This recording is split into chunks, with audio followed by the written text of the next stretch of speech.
கன்னி தெய்வத்தை வணங்கக்கூடிய அன்பு குடும்ப உறவுகள் அனைவருக்கும் என் நெஞ்சார்ந்த வணக்கத்தை தெரிவித்துக் கொண்டு,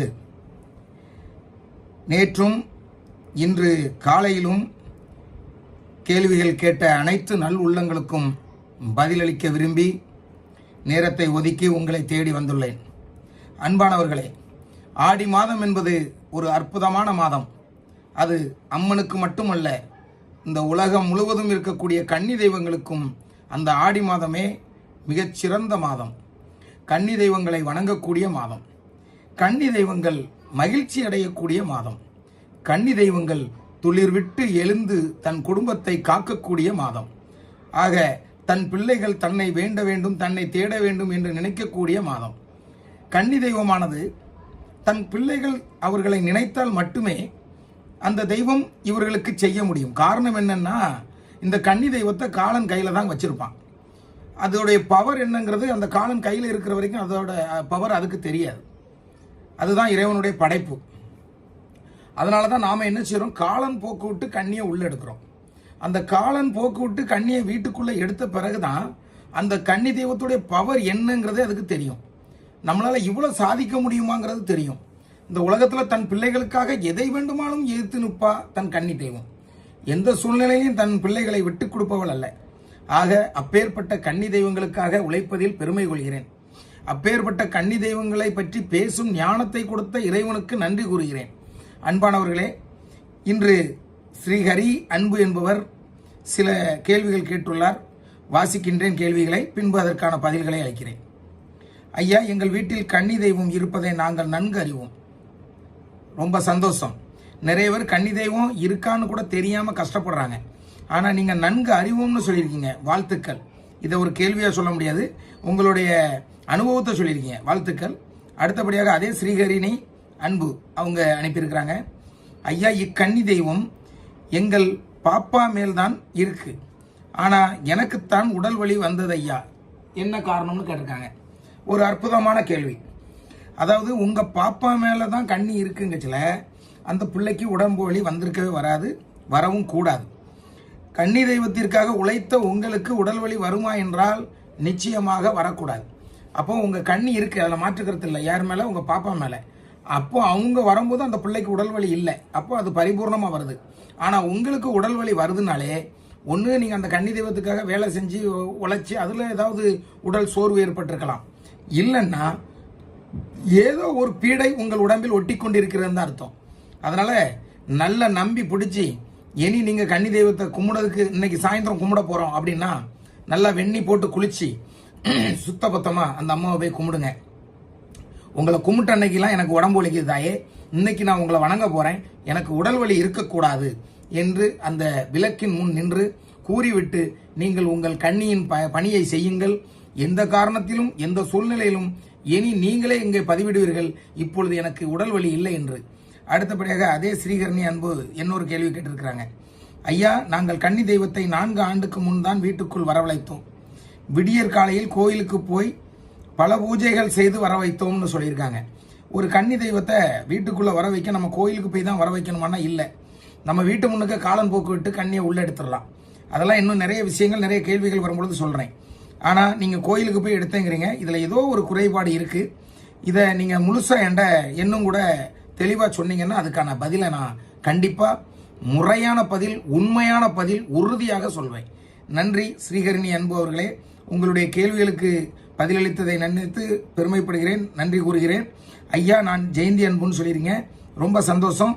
மீண்டும் ராஜா ராஜி அந்த அன்பு உறவுடைய ஒரு அருமையான கேள்விக்கு பதிலளிக்க இருக்கிறேன். அன்பானவர்களே, இந்த கன்னி தெய்வம் சேனலுடைய நோக்கம் என்னன்னா, அனைத்து மக்களுக்கும் கன்னி தெய்வத்தை எடுத்துரைத்து வணங்க செய்ய வேண்டியதே இந்த கன்னி தெய்வத்தின் சேனல், யூடியூப் சேனலின் ஒரு வேலை. நீங்க இப்போ நிறைய யூடியூப் சேனலை பார்த்துருப்பீங்க. என்ன பண்ணுவாங்கன்னா, ஒரு விஷயத்தை போடுவாங்க, ஒரு விஷயத்தை சொல்லுவாங்க. ஆனா எந்த ஒரு யூடியூப் சேனலும் எந்த முகத்தையும் காட்டாம நீங்க கேட்கிற கேள்விக்கெல்லாம் பதில் சொல்லுவாங்களான்னா வாய்ப்பு இல்லை.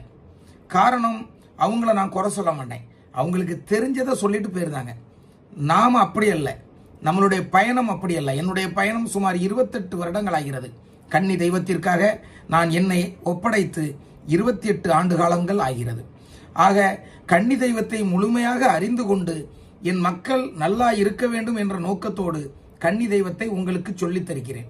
ஒரு ஆசிரியருடைய பொறுப்பு எனக்கு தரப்பட்டுள்ளது. அதனால நீங்க யாரும் பயப்பட வேண்டிய தேவையில்ல. உங்களுடைய நண்பர்கள் வீடா இருக்கட்டும், எவரா இருக்கட்டும், எத்தனை லட்சம் கேள்விகள் நீங்கள் கன்னி தெய்வத்தை பற்றி கேட்டாலும் அதற்கான பதில் தர தயாராக இருப்பேனே தவிர ஒரு கேள்விக்கு எழுதி வைத்து நான் பேசுவதல்ல.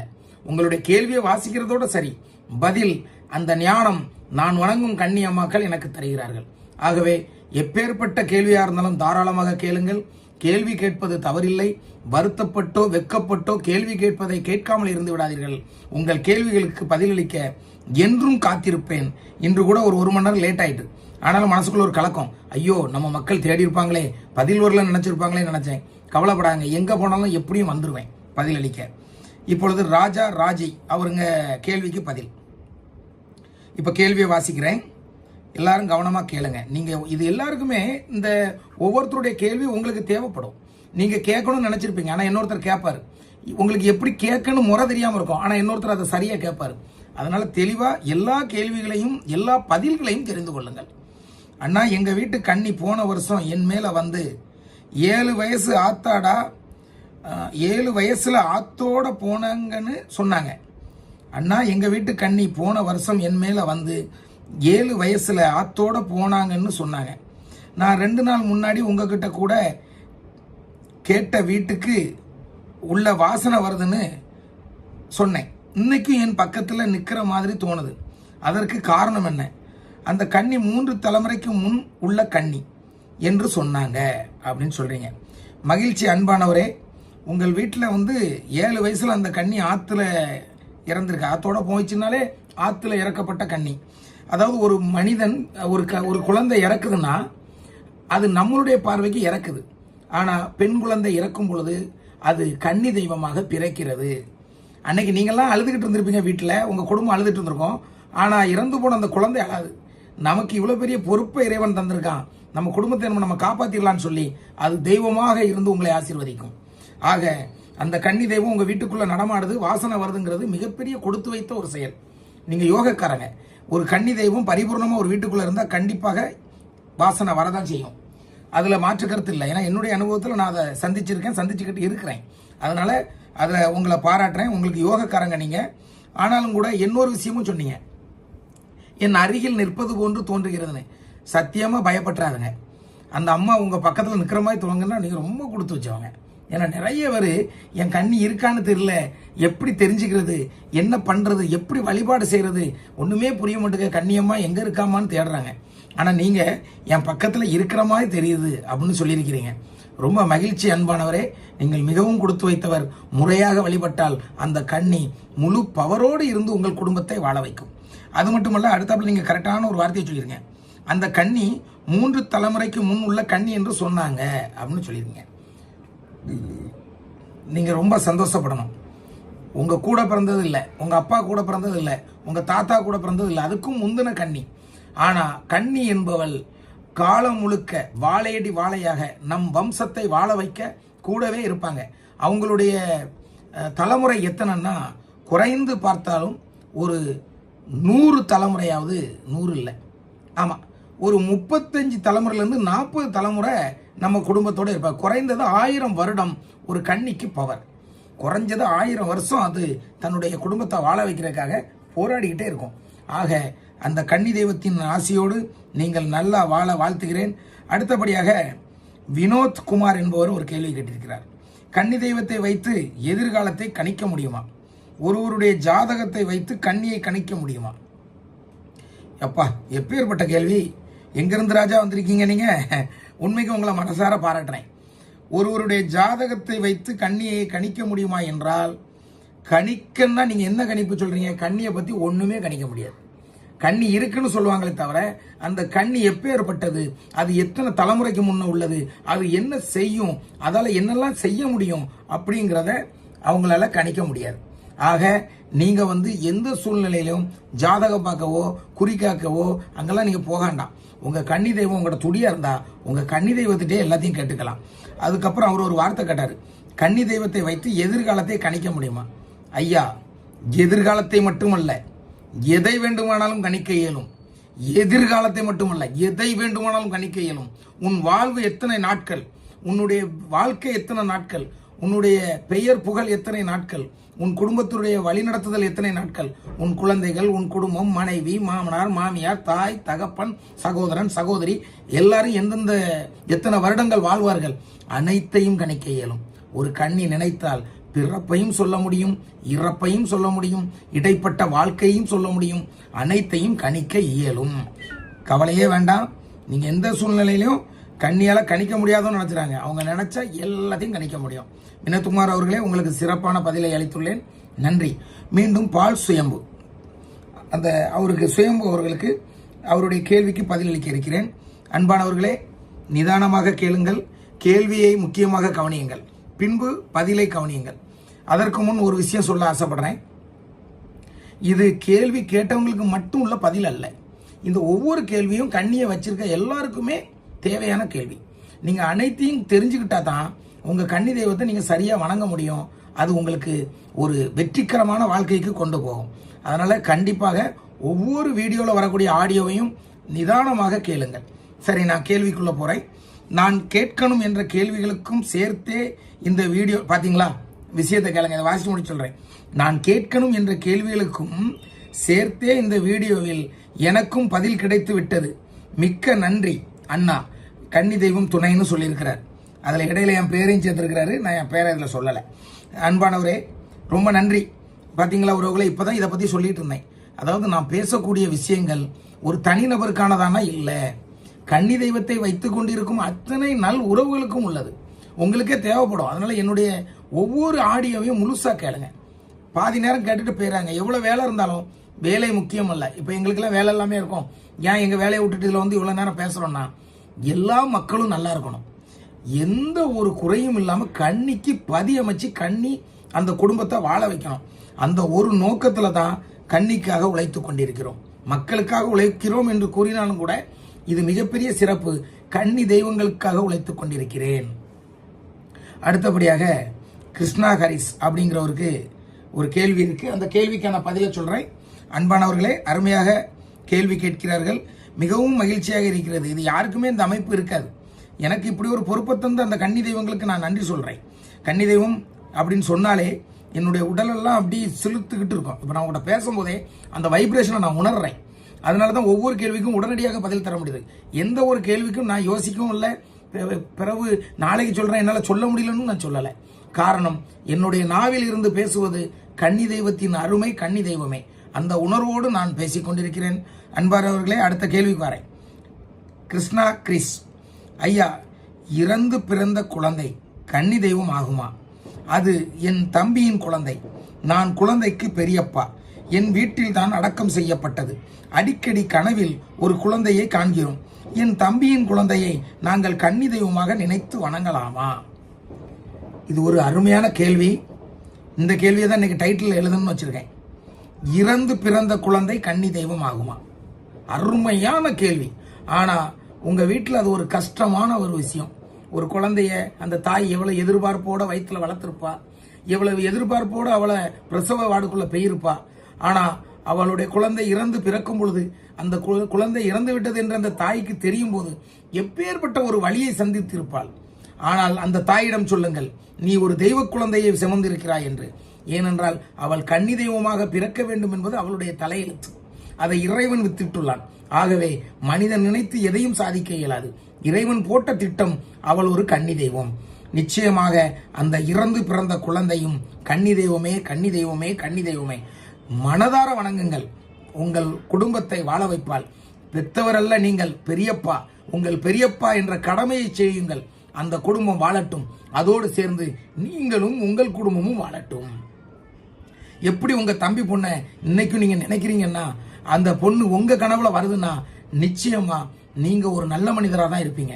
நிச்சயமா நீங்க ஒரு கெட்டிக்காரராக தான் இருப்பீங்க. ஏன்னா ஒரு கன்னி தெய்வம் ஒரு நல்லவரை தான் தேர்ந்தெடுக்கும். யார்கிட்ட போனா நமக்கு உணவு தருவான், யார்கிட்ட போனா நம்மளை திட்டமாட்டான், யார்கிட்ட போனா நாம நல்லா இருக்கலாம், நம்ம குடும்பத்தை நல்லா வைக்க முடியும், யார்கிட்ட போனா நம்ம வீட்டுக்கு வந்து வணங்கக்கூடிய அத்தனை குழந்தைகளையும் வாங்கம்மா வணங்குங்கம்மான்னு சொல்லுவான். அதாவது அண்ணன் தம்பி உக்குள்ள 1000 மனஸ்தாபம் இருக்கலாம், ஆனா கன்னி தெய்வத்தை வணங்குவதற்கு அவர்கள் வந்தால் வருக வருக என வரவேற்க வேண்டுமே தவிர சிறிதளவும் கூட அவர்களுடைய மரியாதையை குறைத்து விடக்கூடாது. அதனால ஒரு கன்னி தெய்வம் ஒரு வீட்டில் பதியமைச்சு இருந்தா அந்த தெய்வத்துக்கு மரியாதை கொடுக்கற மாதிரியே வந்து வணங்கக்கூடிய பிள்ளைகளுக்கும் மரியாதை கொடுக்கணும்.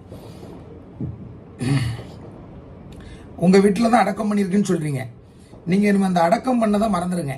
உங்க வீட்டுக்குள்ளதான் அவ இருக்கான்னு நினைங்க, பயமே வேண்டாம். உங்க வீட்டுக்குள்ள அப்பேற்பட்ட தெய்வம் உட்கார்ந்துருக்கச்சில நோய் நொடிக்கு பயிரண்டாம், பேய்க்கு பயிரண்டாம், கடனுக்கு பயிரண்டாம், எதுக்கும் பயிரண்டாம். அனைத்தையும் அந்த அம்மாட்ட ஒப்படைங்க. இனி உங்களுக்கு அவள் தாய், அந்த தாயிட்ட ஒப்படைங்க. அந்த தாய் உங்கள் தம்பியும் நல்லா வைப்பாங்க, உங்களையும் நல்லா வைப்பாங்க, உங்களை சுத்தி இருக்கக்கூடிய அவங்க கொடிமக்கள் அத்தனை வரையும் நல்லா வைப்பாங்க.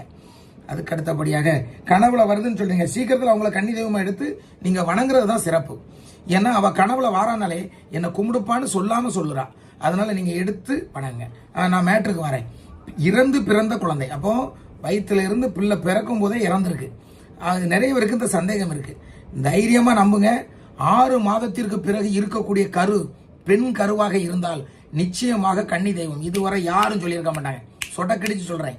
ஒரு குழந்தை கருவுற்று 6 மாதத்தை தாண்டி ஒரு தாயின் வயிற்றில் இருந்தால், அது இறந்தாலும் சரி, பிறந்து இறந்தாலும் சரி, இறந்தே பிறந்தாலும் சரி, கன்னி தெய்வம். காரணம் என்னன்னா, அது ஒரு பெண்ணுன்னு கண்டுபிடிச்சா போதும், உறுப்பு வளர்ந்துட்டாலே போதும். அதாவது கை கால் கண் மூக்கு பெண்ணுறுப்பு எல்லாமே வந்துட்டாலே, பெண்ணென்று தெரிந்து விட்டாலே அது கன்னி தெய்வமே கன்னி தெய்வமே கன்னி தெய்வமே. இது நிறைய பேருக்கு தெரியாது. எல்லாரும் வந்து சும்மா கன்னியை பத்தி சொல்லுவாங்க, இந்த விஷயம் தெரியாது. இதெல்லாம் நீங்க தெரிஞ்சு வச்சுக்கணும். அதனாலதான் இவ்வளவு தெளிவா உங்களுக்கு நான் சொல்றேன். வெறும் இறந்து பிறந்த குழந்தை மட்டுமில்ல, 6 மாசத்தை தாண்டிட்டாலே அந்த குழந்தை பெண் குழந்தைக்கு இறைவன் தெய்வ சக்தியை கொடுத்துருதான். நன்றி.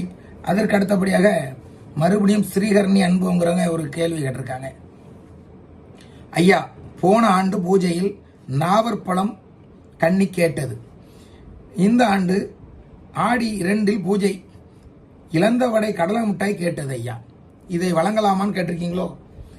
அந்த தாயே கேட்கும்போது நான் கொடுக்க கூடாதுன்னு சொல்றதுக்கு என்ன இருக்கு? கடலை மிட்டாய் அழகா கொடுக்கலாம், நீங்க செஞ்சு கொடுத்தா ரொம்ப சிறப்பு.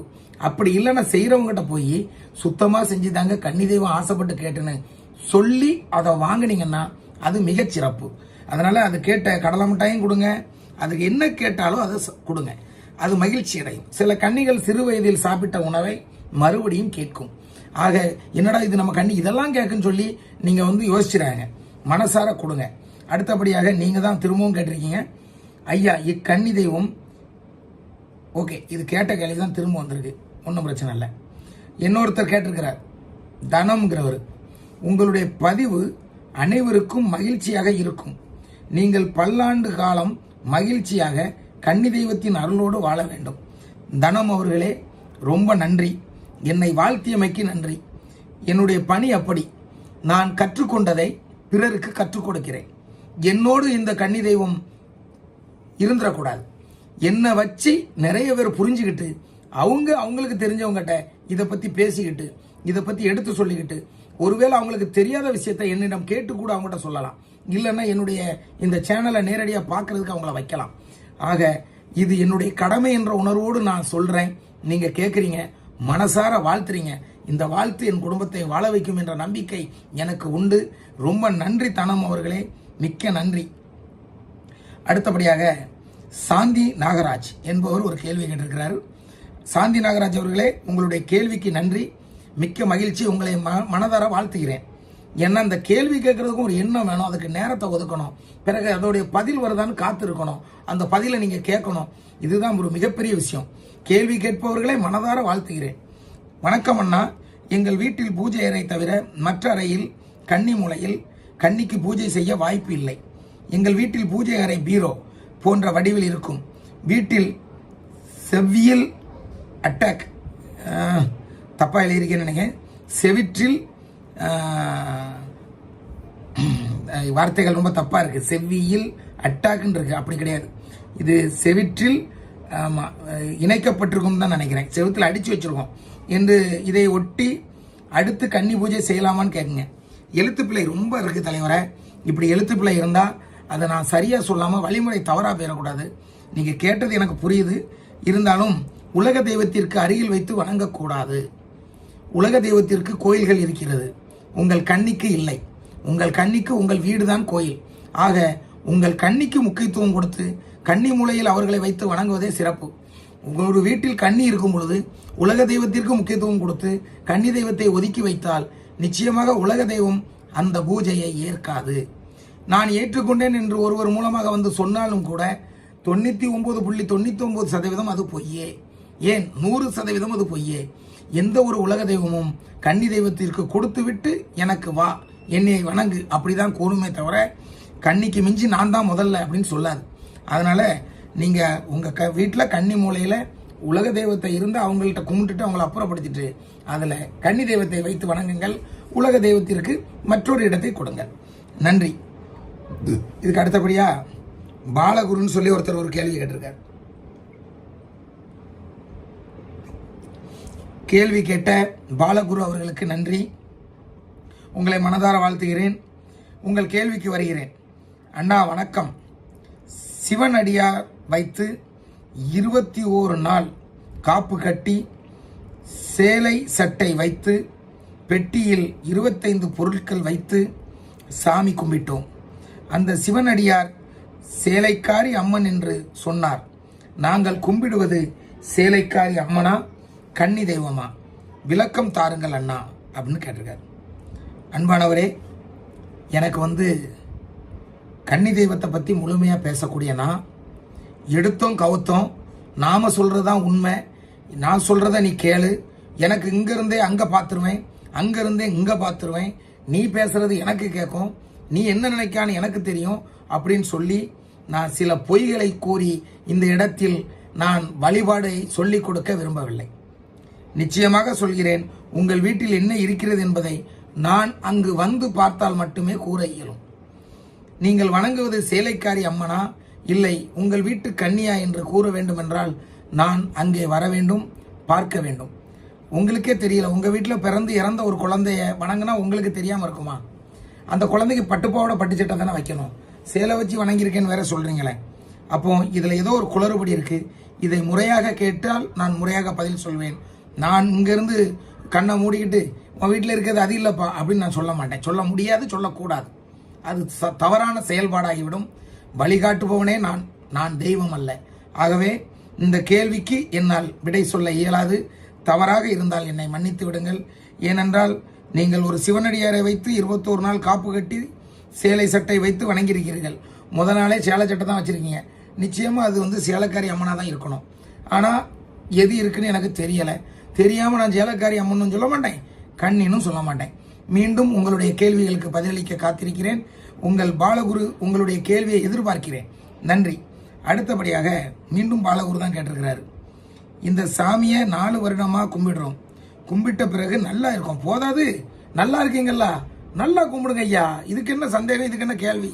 அது சேலக்காரியா இருந்தானே கன்னியா இருந்தானே உங்களை வாழ வைக்கா. வாழ வைப்பவளை நீங்களும் நல்லபடியாக வழிபடுங்கள். வாழ வைக்கட்டும். மகிழ்ச்சி. போன கேள்வியில கூட பதில் சொல்ல முடியாம யோசிச்சேன்.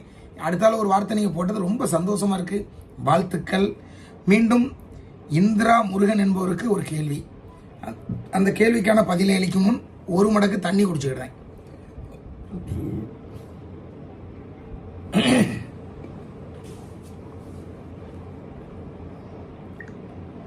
நான் 10 வருடமா கன்னியை வழிபட்டு வருகிறேன்.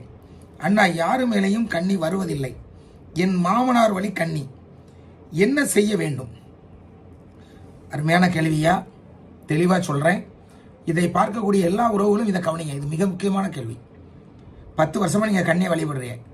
நம்பர் 1 கேள்வி, கன்னியை முறைப்படி உள்ளே எடுத்தார்களா? நம்பர் 2, காலன் போக்கு விட்டார்களா? நம்பர் 3, கன்னியை எதில் எடுத்துள்ளார்கள்? வீட்டின் அறையினுள்ளா, விளக்கினிலா, வாழைப்பழத்தினிலா, இல்லை தேங்காவிலா, எதில் எடுத்துள்ளார்கள்? இந்த மாதிரி விஷயங்கள் எல்லாம் கூறிட்டு இந்த கேள்வி நீங்க கேட்டீங்கன்னா சிம்பிளா பதில் சொல்லிடுவேன். இருந்தாலும் கூட உங்கள் மாமனார் வழி கண்ணின்னு சொல்கிறீங்க. உங்கள் மாமனார் வழி கண்ணின்னா அவங்க எத்தனை வருடமாக இதை வணங்குகிறார்கள்? 10 வருஷம் மட்டும்தான் ஆகுதா, இல்லை அதுக்கு முன்னே கும்பிட்றாங்களா? இதெல்லாம் கேளுங்க. கேட்டுட்டு முறையாக எடுக்கலைன்னா காலனுக்கு போக்கு விட்டு முறையாக எடுங்க, வணங்குங்க. நிச்சயமாக வாழ வைக்கும். இன்னும் கூட உங்களுக்கு சந்தேகம் இருந்தால் தாராளமாக கேளுங்க. நன்றி. சோபினிங்கிறவங்க வேலூர்லேருந்து ஒரு கேள்வி கேட்டிருக்கிறாங்க. இப்போ நான் கேள்வியை வாசிக்கிறேன், அடுத்தபடியாக பதில் கூறுறேன். அன்பானவர்களே, யாரும் முழுசும் கேட்காம போயிடாதுங்க, நிதானமாக கேளுங்க. நிறைய கேள்விகள் நிறைய பேருக்கு தேவைப்படும் பதில், அதனால கேளுங்க. ஐயா வணக்கம், நான் வேலூரிலிருந்து பேசுகிறேன். என் குழந்தை கடவுளிடம் சென்று 3 மாதம் ஆகிறது. இறைவா, முதல் 30 நாள் தினசரி என் கனவில் வந்த குழந்தை வந்து கொண்டிருந்தது. 30வது நாள் குழந்தைக்கு சாமி கும்பிட்டோம். அதிலிருந்து என் குழந்தை உயிர் பிரிந்த நேரத்தில் கஷ்டப்பட்டு அதே பிரச்சனையை அடுத்த குழந்தையும் செய்து கொண்டிருப்பது தினசரி பதட்டமாகவே உள்ளது. பள்ளிக்கும் அனுப்ப முடியாமல் வீட்டில் வைத்துக் கொண்டிருக்கிறோம். காரணம் என்னவென்று புரியவில்லை. இதற்கு நாங்கள் என்ன செய்ய வேண்டும் என்று கூறுங்கள் ஐயா. மேலும் தங்களிடம் பேச விரும்புகிறேன். தாங்கள் அறிவுரை கூறினால் நன்றாக இருக்கும் என்று எதிர்பார்த்து கொண்டிருக்கிறோம். அம்மா, மிகப்பெரிய விசப்பரீட்சையில இருக்கீங்க அம்மா. நீங்க மிகப்பெரிய விசப்பரீட்சையில இருக்கீங்க. மிகப்பெரிய பாரம். தன் குழந்தை தாய் முன்னே இறப்பது மிகப்பெரிய கஷ்டமான ஒரு காரியம். ஆனாலும் கூட நீ ஒரு தெய்வ குழந்தையை பெற்றிருக்கிறாய் தாயே. உன்னுடைய மகள் ஒரு தெய்வ குழந்தை. நிச்சயமாக இந்த குழந்தையை அவ காப்பாற்றுவாம்மா. நீ நம்பி பிடி. நீ தயவு செய்து நேரத்தை வீணாக்காமல் நாளைக்கே ஒன்று செய். ஒரு 4 முக குத்துவிளக்கு வாங்குமா. நீ பேசுறத, நீ எழுதின எழுத்துக்கள் நீ என் பக்கத்துல இருந்து பேசுன மாதிரி உணர்றமா. என் உடம்புலாம் சிலுத்து போய் இருக்குமா. நீ நாளைக்கே வேலையா 4 முக குத்து விளக்க வாங்கு. 5 முகம் குத்து விளக்கு இருக்கும், அது கோயில்களுக்கு. 4 முக குத்து விளக்கு வீட்டுக்கு. வீட்டில் கன்னி தெய்வத்துக்கு தீபமேற்ற 4 முக குத்து விளக்கு தான் தேவை. ஆக 4 முக குத்து விளக்கு வாங்கு. உடனடியா உன் இறந்து போன மகளை நினைச்சு தீபம் ஏத்து. அவளை நாளைக்கே கும்பிட்டு விடிஞ்ச உடனே வேலையை கும்பிடு. ஏன்னா அவ தான் இந்த பிள்ளையை காப்பாற்ற முடியும். இந்த பிள்ளைகிட்ட ஏதோ ஒரு சேட்டை இருக்கு. பயப்படாத. மந்திரவாதி தேவையில்ல, கோயில் குளம் தேவையில்ல, யாரும் தேவையில்ல. ஓம் மகளை கூப்பிடு, மூத்தவளை கூப்பிடு. அவ வருவா இவளை காப்பாத்த. அவ வருவா உன்னை காப்பாத்த. அவ வருவா உன் குடும்பத்தையே காப்பாத்த. தன் வம்சத்தை வாழ வைப்பவளே கண்ணி. தைரியமாக வணங்கு, தைரியமாக வணங்கு. உன் மகளை கூப்பிடு. உனக்கு இப்போ பிரச்சனை இருக்கு. உன் மகளை கூப்பிட்டு இந்த பிள்ளைய சரி பண்ண அவ தான் வரணும். அவளால தான் முடியும். அந்த கன்னி தெய்வத்தின் பெயரையும் நீ குறிப்பிட்டிருந்தால் நான் மகிழ்ச்சி அடைந்திருப்பேன். ஏன்னா அவ பிறந்து கடவுள்கிட்ட போய் 3 மாசம் தான் ஆயிருக்குன்னு சொல்றான். அந்த கன்னி தெய்வத்தின் பெயரை எனக்கு சொல். நான் அவளிடம் நானும் வேண்டிக் கொள்கிறேன், உன் மகள் இளைய மகளை காப்பாற்ற. நன்றி. நான் கொஞ்சம் உணர்ச்சிவசப்பட்டுட்டேன்னு நினைக்கிறேன், தெரியல, என்ன அறியாம ஃபீல் ஆச்சு. உறவுகளே, இந்த சோபினி அவங்க குடும்பம் நல்லா இருக்கணும்னு சொல்லி நீங்களும் உங்க கன்னி தெய்வத்திட்ட கும்பிட்டுக்கிடுங்க. ஏன்னா யாருன்னே நமக்கு தெரியாது, எனக்கும் தெரியாது, இதை கேட்குற உங்களுக்கும் தெரியாது. ஆனா நீங்கெல்லாம் மனப்பூர்வமா சோபினி அவங்களுடைய குழந்தை நன்றாக இருக்க வேண்டும்னு நினைச்சாலே இந்த இப்போ கஷ்டப்படக்கூடிய அந்த குழந்தை நோய் இல்லாமல் பேய் இல்லாமல் அந்த பிள்ளை வாழ்க்கையில நலமோடும் வளமோடும் வாழ வேண்டும் நீங்களாம் வேண்டிக்கிட்டீங்கன்னா நிச்சயமா அந்த குழந்தை வாழும், நான் நம்புறேன். ஏன்னா சுயநலம் இல்லாத வேண்டுதல். எனக்கோ என் பிள்ளைக்கோ நான் கேட்கல, அந்த சோபினிங்கிறவங்களுக்கு கேட்கறேன்னு சொல்லி உங்க கண்ணிட்ட கும்பிடுங்க, உங்களுக்கு பிடிச்ச தெய்வத்திட்ட கும்பிடுங்க. இந்த கன்னி தெய்வம் இந்த சேனலை நம்பி வந்து இந்த பிள்ளை சோபினி அவங்களுடைய மகா நல்லபடியா வாழ நாம எல்லாரும் பிரேயர் பண்ணணும். நன்றி. கன்னி தெய்வம் துணை. மீண்டும் அடுத்த கேள்விக்கு செல்கிறேன். இந்த கேள்வி யார் அனுப்பியிருக்கான்னு தெரியல, ஆனா கேள்வியை வாசிக்கிறேன். ஐயா, எனக்கு ஒரு விளக்கம் வேண்டும். கண்டிப்பா என்ன விளக்கம் வேணாலும் தர தயாரா இருக்கேன். நாங்களும் கன்னி தெய்வம் வணங்கிறோம், சந்தோஷம். அண்ணா தம்பி 3 பேர் இருக்கும். அண்ணன் தம்பி 3 பேர் இருக்கும். இதுல 2 குடும்பம் மட்டும் வணங்குறோம். நாங்க நல்லா இருக்கிறோம், பரவாயில்ல, ரொம்ப மகிழ்ச்சி. பாத்தீங்களா உறவுகளே, இதெல்லாம் ஒரு பெரிய சாட்சி. அண்ணா எனக்கு ஒரு விளக்கம் வேணும்னு கேட்டாரு. நாங்க ஒரு கன்னி தெய்வத்தை தான் வணங்குறோம்னு சொல்றாரு. அண்ணா அண்ணன் தம்பி 3 பேர் நாங்கன்னு சொல்றாரு. 2 குடும்பம் வணங்குறோம், நல்லா இருக்கும்னு சொல்றாரு. அப்ப அந்த 3வது குடும்பம் யாரு, அதை கண்டுபிடிக்கணும்ல. அதை வாசிப்போம். எங்க தெய்வமும் நல்லா இருக்கு, ஆனா ஒருத்தன் மட்டும், அதாவது தம்பியும் அண்ணனும் உதாசீனம் படுத்துகிறான். அந்த கன்னிக்கு அதிக கோவப்பட்டு எங்க வீட்டில் இருக்கிற கன்னியாலேயே மரணம் நிகழும்னு சொல்றாங்க. அந்த கன்னியால் இந்த உயிர் பிரச்சனை நடக்குமா ஐயா, இதை மட்டும் கொஞ்சம் சொல்லுங்க ஐயா அப்படின்னு கேட்டிருக்காங்க. ஐயா, கன்னி தெய்வத்துக்கு ஒரு பெரிய பவர் உண்டு பார்த்துடுங்க. அழிய போற குடும்பத்தை தூக்கி நிறுத்துவா. அழிய போற குடும்பத்தை தூக்கி நிறுத்துவா. தன் பேச்சை கேட்காத பிள்ளைக்கு மீண்டும் மீண்டும் கூறுவாள். தன் பேச்சை கேட்காத பிள்ளைக்கு மீண்டும் மீண்டும் கூறுவாள், ஐயா நீ போகும் வழி தவறு, இந்த வழியில் செல் என்று கூறுவாள். ஆனால் எதையுமே கேட்கவில்லை என்றால் விதி வலியது, அவனுடைய தலை விதி வலியது. ஆக அவன் கண்ணியால் இறக்கப்படுவானோ இல்லையோ, அவனுடைய விதி அவனை முடித்துவிடும். அவனுடைய கெட்ட நேரம் அவனை அழித்துவிடும். கடைசியில் நிர்கதியாக வந்து கண்கட்ட பிறகு சூரிய நமஸ்காரம் செய்வது போல் இந்த கன்னி தாயிடம் வந்து காலில் விழுவான். நல்லா தெரிஞ்சுக்குங்க, ஒரு பொருளை உருவாக்குறது ரொம்ப கஷ்டம், அதை அடித்து உடைச்சிடுறது ரொம்ப சாதாரணம். மீண்டும் அதே பொருளை உருவாக்கணும்னா அதை உருவாக்கவே முடியாது. அடுத்த பொருள்கள் அதோடு சேர்த்தால்தான் அந்த பொருள் உருவாகும். அதே போன்று ஒரு மனிதன் தெய்வத்தின் அருமையை கருதாமல் தான் பெரியவன் என்று நினைத்து கொண்டு தவறுகள் செய்தால் நிச்சயமாக தெய்வ துணை அவனுக்கு கிடைக்க வாய்ப்பில்லை. இருந்தாலும் கூட உங்கள் கன்னி தெய்வத்திடம் அவனுக்காக மன்றாடுங்கள். அம்மா தாயே தம்பி அறியாமல் செய்கிறான், அம்மா தாயே அண்ணன் அறியாமல் செய்கிறான், வாழ வைங்கம்மான்னு கேளுங்க. அவனுக்கு நல்ல நேரம் இருந்தால் அவனை அடித்து திருத்தி கொண்டு வந்து வாழ வைப்பாங்க. நல்ல நேரம் இல்லை என்றால் நாம் பொறுப்பு இல்லை. வணங்குற அவன்தான் வணங்கணும். நான் நல்லா இருக்கணும், எனக்கு தொழில் நல்லா இருக்கணும், என் குடும்பம் நல்லா இருக்கணும்னு அவன் தான் வணங்கணும். அவனே வணங்கலன்னா நீ சாப்பிட்டா உன் பசி தான் அடங்கும்ப்பா. அவன் சாப்பிட்டா தான் அவன் பசி அடங்கும். அவன் உடுத்தா தான் அவனுடைய மேனி மறையும், நீ உடுத்தால் உன்னுடைய மேனி தான் மறையும். ஆக அழுக்கு துணி போட்டால் அவன் அழுக்கு துணி தான் போட்டிருப்பான், நல்ல துணி போட்டிருந்தா நீ நல்ல துணி தான் போட்டிருப்பான். எதை எதை எவர் அனுபவிக்கணும்னு இருக்கோ அதை அவரவர் அனுபவித்தே ஆக வேண்டும். அதை மாற்றவே முடியாது. ஆக அவன் நல்லா இருக்கணும்னு கும்பிடுங்க, நல்லா இருக்கணும்னு அவன் கும்பிடணும். அந்த கன்னி தெய்வத்தை வந்து பார்த்து என்னை நல்லா வைத்தேன்னு கும்பிடணும். ஆனால் அவர் வரலங்கிறீங்க. இருந்தாலும் அவருடைய நண்பர்கள் யாருன்னு பாருங்க, அந்த நண்பர்களிடம் போய் சொல்லுங்க, தயவு செய்து என் தம்பியை கும்பிட கண்ணியை கும்பிட வர சொல்லுங்க, என் தம்பி இப்படி இருக்கிறான். இல்லைன்னா முக்கியமான சொந்தத்தில் யார் சொன்னால் கேட்பாங்களோ அவர்கிட்ட சொல்லுங்க, அவர் வரணும். நிச்சயமாக அவரை விட்டுறாதுங்க, வணங்க சொல்லுங்க. ஆனால் ரொம்ப கெஞ்சாதுங்க, சொல்லுங்க, அவர் வரட்டும், வணங்கட்டும், வாழ்வில் நலம் பெறட்டும். நன்றி, வணக்கம். கன்னி தெய்வம் துணை. மீண்டும் நாளைய கேள்விகளுக்கு பதிலளிக்க நாளை இரவு வருகிறேன். நன்றி, வணக்கம். கன்னி தெய்வம் துணை.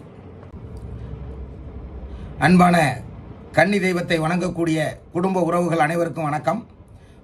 வணங்க போகின்ற அன்பு உறவுகளுக்கும் வணக்கம். வருங்காலத்தில் கன்னி தெய்வங்கள் எல்லா இடங்களிலும் அருள் புரிய நம்மை போன்றவர்களை இயக்கி கொண்டிருக்கிறதில் எந்தவித சந்தேகமும் வேண்டாம். காரணம் என்னன்னா, வேலைப்பளு எல்லாருக்கும் இருக்குது. ஆனால் இவ்வளோ வேலைப்பளுலையும் அந்த கன்னி தெய்வத்தை தேட வைத்து, வணங்க வைத்து, வழிபட வைத்து, எத்தனையோ நபர்களை என்னை போன்றவரிடம் கேள்விகளை கேட்க வைத்து அதை ரசித்து பார்த்து கொண்டிருக்கும் கன்னி தெய்வத்தின் ஆசியோடு இந்த யூடியூப் சேனல் நடந்து கொண்டிருக்கிறது. இன்னைக்கு கேள்விகள் அதிகமாக இருக்குது, ஆனால் என் மனசு ரொம்ப மகிழ்ச்சியாக இருக்குது. கேள்விகள் அதிகமாக இருக்குது, என் மனசு ரொம்ப மகிழ்ச்சியாக இருக்குது. காரணம், பேசுவது அரை மணி நேரம் ஆகுமா 1 மணி நேரம் ஆகுமான்னு எனக்கு தெரியாது. ஆனால் இப்போவே தொண்டை கரகரங்குது, தண்ணி அப்பப்போ தேவைப்படுது. ஆனால் அந்த தெய்வத்தை பேச ஆரம்பித்தா தொண்டை கரகரப்பு பேரும் எல்லாம் பேரும் நமக்கான தெம்பை தந்து விடுவார்கள். அந்த கன்னி தெய்வத்தை பற்றி பேசும் பொழுது ஒரு உற்சாகம், ஒரு புது தெம்பு, மனதில் ஒரு ஆனந்தமான மகிழ்ச்சியான ஒரு எப்படி சொல்கிறது, அதை உணரும் பொழுது தான் தெரியும். அப்படிப்பட்ட ஒரு சூழ்நிலை எனக்குள் இருக்கிறது. இன்னைக்கு மிகப்பெரிய மகிழ்ச்சி என்னென்னா, இத்தனை உறவுகளுக்கு இத்தனை கேள்விகள் எங்கிருந்து தான் தோன்றியது என்று தெரியவில்லை. பல கேள்விகள், வித்தியாசமான கேள்விகள். அத்தனை கேள்விகளுக்கும் சரியான பதிலை தந்து மிகச்சரியான பதிலை தருவதற்கே கன்னி தெய்வம் என்னை இயக்கி கொண்டிருக்கிறது.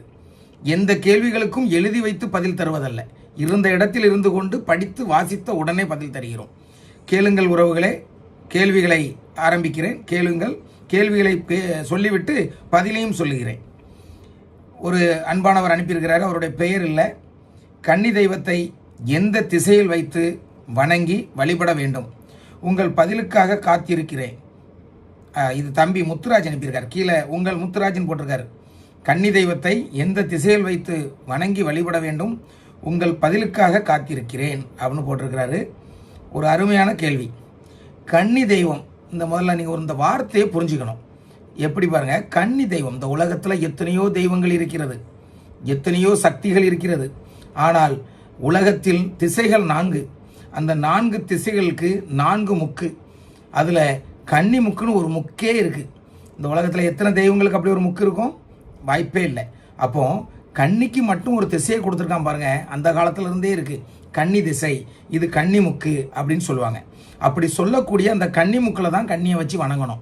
இதில் நிறைய பேருக்கு கன்னி முக்குன்னா எங்கே இருக்குன்னு தெரியாது. அது வேற ஒன்றும் இல்லை, தென்மேற்கு முக்கு தான் கன்னி முக்கு. தென்மேற்கு முக்கு தான் கன்னி முக்கு.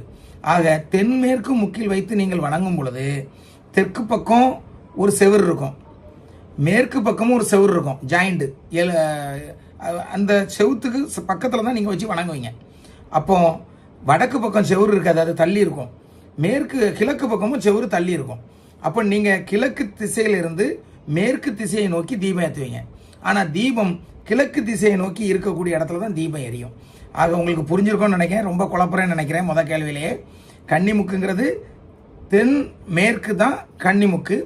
அதில் நீங்கள் குத்துவிளக்கு வச்சு நீங்கள் கிழக்கு பக்கமாக இருந்து மேற்கு பக்கம் இருக்கக்கூடிய திரிக்கு நீங்கள் தீபம் வைக்கிறீங்க. அப்போ உங்களுக்கு அந்த தீபம் கிழக்கு திசையை நோக்கி நிற்கும், நீங்கள் மேற்கு திசையை நோக்கி இருந்து கையெடுத்து கும்பிடுவீங்க. ஆக நீங்கள் கன்னி தெய்வத்தை வழிபட வேண்டும் என்றால் கன்னி முக்கில் வைத்து தான் வழிபட வேண்டும்.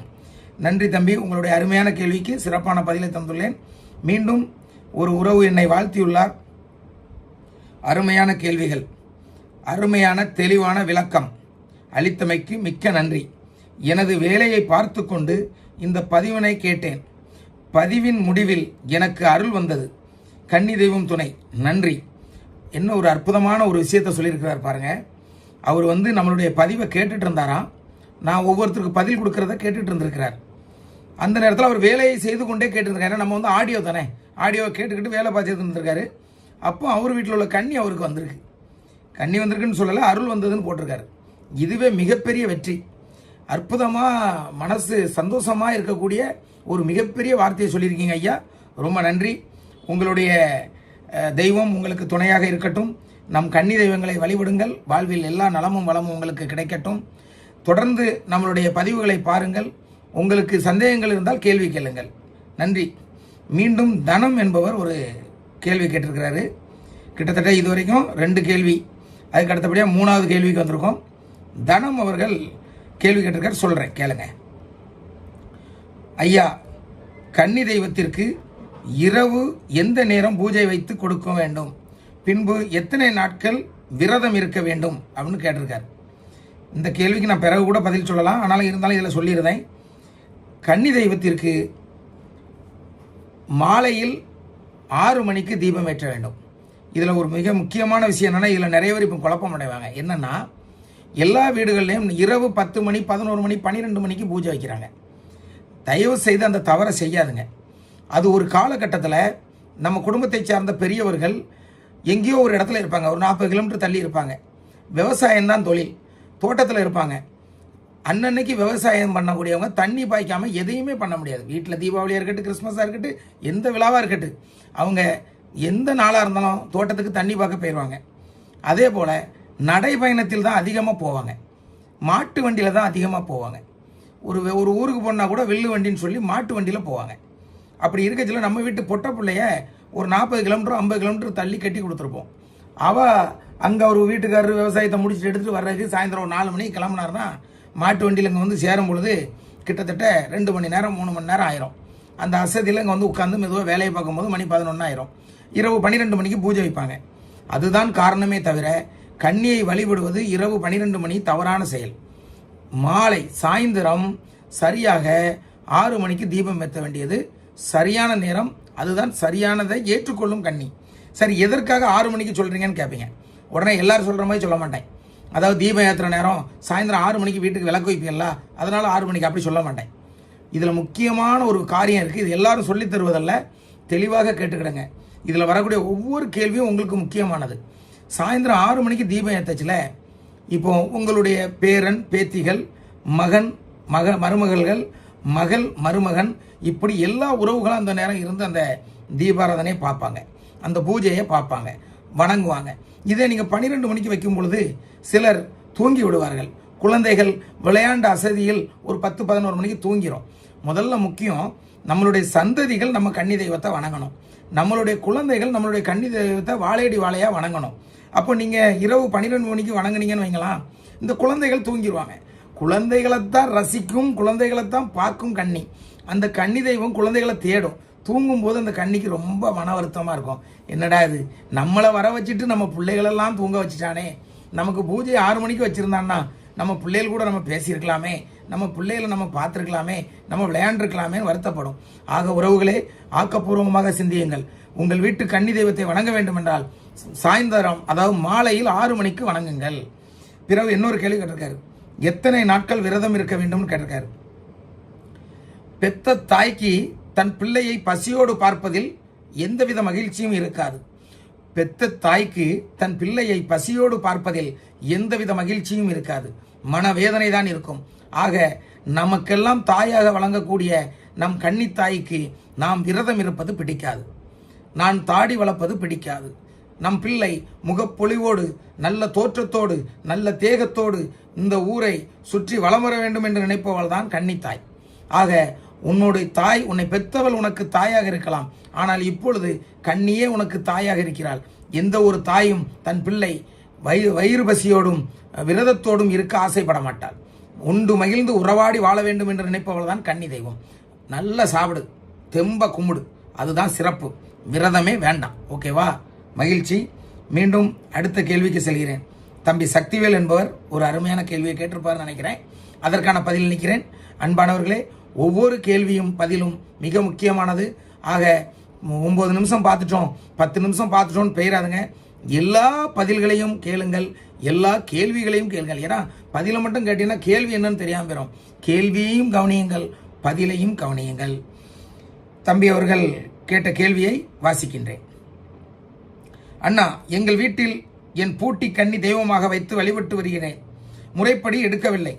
ஆடி பிறக்கிறது, முன்னாடி முறைப்படி எடுக்கிற மாதிரி கனவு வந்தது அண்ணா அப்படின்னு கேட்குறார். அதாவது நீங்கள் முறைப்படி எடுக்கலன்னு உங்களுக்கு எப்படி தெரியும்? உங்கள் பூட்டி என்று கூறுகிறீர்கள்.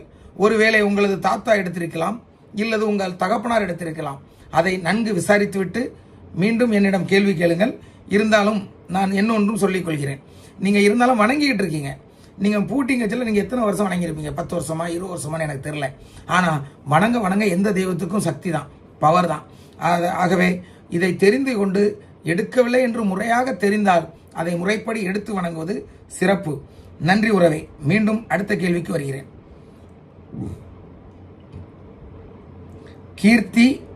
கீர்த்திகா சக்திவேல் என்பவர் இந்த கேள்வியை கேட்டிருக்கிறாங்க. என் குழந்தை பிறந்து 2 மணி நேரத்தில் இறந்து விட்டது. நாங்கள் இந்த ஆடி பௌர்ணமியில் கும்பிட்டோம். அன்றே என் கனவில் சிறு குழந்தை வந்து பால் குடிப்பது போன்று வந்தது. ஆனால் குழந்தை முகம் மிகவும் வாடி இருந்தது. எதற்கு அப்படி இருந்தது எனக்கு தெரியவில்லை. எதற்கு அப்படி இருந்தது, என்ன செய்ய வேண்டும் என்று கூறுங்கள் ஐயா. அருமையான ஒரு கேள்வி. நீங்கள் உங்கள் புள்ள பிறந்த 2 மணி நேரத்தில் இறந்துருக்குன்னு சொல்கிறீங்க.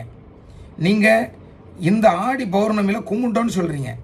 முறையாக கும்பிட்டீர்களா? காலன் போக்கு விட்டு முறையாக உங்கள் குழந்தையை உள்ளே எடுத்தீர்களா? அதற்கு முறையான பொருட்களை வைத்தீர்களா? ஏன்னா அந்த குழந்தை தெய்வம் பசியோடு இருக்கும், அந்த குழந்தை தெய்வம் துணி இல்லாமல் இருக்கும், அந்த குழந்தை தெய்வம் உடம்புல தெம்பு இல்லாமல் இருக்கும், தலைக்கு எண்ணெய் இல்லாமல் இருக்கும், முகத்துக்கு பவுடர் இல்லாமல் இருக்கும், குளிக்க தண்ணி இல்லாமல் இருக்கும். எல்லாம் இருக்குன்னு ஓடி போய் அடுத்த வீட்டில் போய் குளிக்காது. ஆக நீங்கள் முறைப்படி உங்கள் கன்னி தெய்வத்தை எடுத்து முறைப்படி அதற்கு உணவு கொடுத்து, தீபம் கொடுத்து, தண்ணீர் கொடுத்து நீங்கள் வணங்கி வந்தால் நிச்சயமாக அந்த முகம் மாறும், சிரிக்கும், உங்களையும் சிரிக்க வைக்கும், சிந்திக்க வைக்கும், வாழ்க்கையில் வெற்றி பெற வைக்கும், நல்ல தொழிலையும் தரும், உடல் தேகத்தையும் தரும். அதை முறைப்படி எடுப்பது சிறப்பு. அப்படி நீங்கள் எடுத்திருந்தீங்கன்னா சீக்கிரத்தில் உங்கள் கனவுல மறுபடியும் வரும், நல்ல சிரிச்ச முகத்தோடு வரும். எப்போ நீங்கள் இதை என்கிட்ட கேட்டீங்களோ இன்னையிலேருந்து அந்த அம்மா சிரிக்க ஆரம்பிச்சிருவாங்க.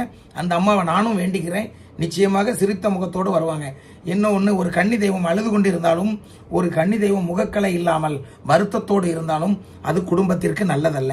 ஆக சீக்கிரத்திலே அதை எடுத்து வணங்குறதுக்கு என்ன உண்டுன்னு முயற்சி பண்ணுங்க. நன்றி கீர்த்திகா சக்திவேல் அவர்களே. மீண்டும் அன்பு தம்பி செல்வம் அவர்கள் ஒரு கேள்வியா என்னன்னு தெரியல, ஏதோ அனுப்பியிருக்காரு, வாசிச்சுட்டு சொல்கிறேன். ஏன்னா இவர் எனக்கு நன்கு தெரிந்தவர், அதனால தான் இது கேள்வியா என்னங்கிறது தெரியலன்னு சொன்னேன். 32 நிமிடங்கள் பேசுவது சாதாரண விஷயம் அல்ல, மிகப்பெரிய விஷயம். நீங்கள் கன்னி தெய்வங்கள் பற்றி தெளிவாகவும் மிகவும் அழகாகவும் வழிபாட்டு முறை சொல்லித் தருகின்றீர்கள். நன்றி அண்ணா. ரொம்ப நன்றி தம்பி. இந்த நன்றி அனைத்துமே நான் வணங்கக்கூடிய கன்னி தெய்வங்களுக்கே சொந்தமானது. நான் எந்த கன்னி தெய்வங்களுக்காக உழைக்கிறேனோ அவர்கள்தான் என்னை இயக்குகிறார்கள், அவர்கள்தான் எனக்கு தெம்பை தருகிறார்கள், அவர்கள்தான் என்னை சுற்றி பாதுகாக்கிறார்கள். எனக்கு கடன் தொந்தரவோ இல்லை பணத்து பிரச்சனையோ இல்லை குடும்பத்தில் பிரச்சனையோ எதையுமே இல்லாமல் அவங்க என்னை பாதுகாக்கிறாங்க. தொழிலில் பிரச்சனை இல்லை, எதுலேயுமே இல்லை. காரணம், இதிலெல்லாம் பிரச்சனை இருந்தால் மனுஷன் எந்த நல்ல காரியமும் பண்ண முடியாது, மூளை இயங்காது, நல்ல விஷயங்கள் செய்ய இயலாது. ஆனால் என்னை சுற்றி பாதுகாப்பு தந்து என்னை கன்னிகளுக்காக உழைக்க செய்திருக்கிறார்கள். நான் என் கடமையை செய்கிறேன், அதற்கு பிரதிபலனாக உங்களை போன்றவர்கள் வாழ்த்துகிறீர்கள். இதுவே எனக்கு மிகப்பெரிய சொத்து. நன்றி தம்பி செல்வம் அவர்களே. மீண்டும் அடுத்த ஒரு கேள்விக்கு உள்ளே செல்கிறேன். நீங்கள் கேள்வியையும் கேளுங்கள், பதிலையும் தெரிந்து கொள்ளுங்கள். அண்ணா, கன்னி தெய்வ வழிபாடு செய்யும் போது செலவு கண்டிப்பாக பகிர்ந்து செய்யணுமா அல்லது அவர்கள் தருவதை மட்டும் வாங்கி கொள்ளலாமா? அண்ணா, நாங்களே முழுவதையும் செய்ய முடியும். அந்த அளவுக்கு கன்னி அம்மா நிறைய எங்களுக்கு தந்திருக்கிறார்கள் என்று ஒரு அன்பான உறவு கேட்டிருக்கிறாங்க. அம்மா, இது வந்து யோசிக்கக்கூடிய ஒரு விஷயம், ஆனால் சாதாரண விஷயம். ஒரு கன்னி வந்து ஒருத்தர் வீட்டுக்குள்ளே தான் இருக்கும், ஆனால் அவங்களுக்கு குடும்பம் நிறையா இருக்கும். ஒரு 50 குடும்பம் இருக்கும், ஆனால் அவங்க ஒரு வீட்டுக்குள்ளே தான் இருப்பாங்க. அது ஒரு பதி, அதுக்கு பிறகு அது கோயில். அங்கே அந்த கன்னிக்கு பூஜை நடத்தும் போது அந்த கன்னி சம்மந்தப்பட்டவங்க வந்து, எப்பா என் பங்கு இவ்வளோ இருக்குது அப்படின்னு சொல்லி தந்தால் அது 100 ரூபாயா இருந்தாலும் வாங்கிடுங்க, 11 ரூபாயா இருந்தாலும் வாங்கிடுங்க, 10 ரூபாயா இருந்தாலும் வாங்கிடுங்க, எவ்வளோவா இருந்தாலும் வாங்கிடுங்க. ஆனால் அதில் மிச்சம் பிடிக்க நினச்சிடாதுங்க, மனசார செலவழிங்க. ரெண்டாவது, எனக்கு நிறைய தந்திருக்காங்க, நான் ஒத்தையிலேயே செலவழிக்கேன் அப்படின்னு நீங்கள் நினைக்க வேண்டாம். அப்படி ஒரு சூழ்நிலை வந்தால் ஒத்தையிலேயே செலவழிங்க, அது ஆசீர்வாதம். ஆனால் பிறர் தரும் பொழுது வேண்டாம்னு சொல்லி, பிறர் மீன்ஸ் அந்த கன்னியோட சொந்த பந்தங்கள், இரத்த சொந்த பந்தங்கள் தரும் பொழுது வேண்டான்னு சொல்லிடாதுங்க. ஏன்னா அது மிகப்பெரிய தவறாகவும் மிகப்பெரிய பாதாளத்துக்குள்ளேயும் போக வேண்டியது வந்துடும். பாதாளத்துக்குள்ளே போனால் வெளியே வர முடியாது. அப்படி நீங்கள் உங்கள் அந்த இரத்த சம்பந்தப்பட்ட அந்த கன்னி சம்பந்தப்பட்ட பிள்ளைகள் உங்களிடம் வந்து முறைப்படி ஏதாவது தந்தா வாங்கிடுங்க. இல்லை நீங்கள் ஒரு 40 குடும்பம் இருக்குது, 30 குடும்பம் இருக்குது, மொத்தமாக எல்லாரும் சேர்ந்து ஒரு ஆளுக்கு 1000 ரூபா 1500 அப்படி போட்டு நீங்கள் பிரித்து செய்கிறதா இருந்தாலும் செய்யலாம். ஆனால் அதில் ஒற்றுமை இருக்கணும். ஒருத்தர் தருவான், ஒருத்தர் தரமாட்டான், தரலைன்னாலும் சொல்லக்கூடாது. தந்தாலும் பெருசாக புகழக்கூடாது, முதல்ல தந்துட்டான் அப்படிலாம் சொல்லக்கூடாது. வந்ததை வர வைத்து செலவு செய்து மகிழ்ச்சியோடு கன்னியை வணங்குங்கள். வரவில்லை என்றாலும் எங்கே பதி இருக்கிறதோ அந்த பதிக்கு சொந்தக்காரர்கள் மனநிறைவோடு அள்ளி செலவழியுங்கள். வாழ வைப்பால் கன்னி தெய்வம். நன்றி. மீண்டும் அடுத்த கேள்விக்குள் செல்கிறேன்.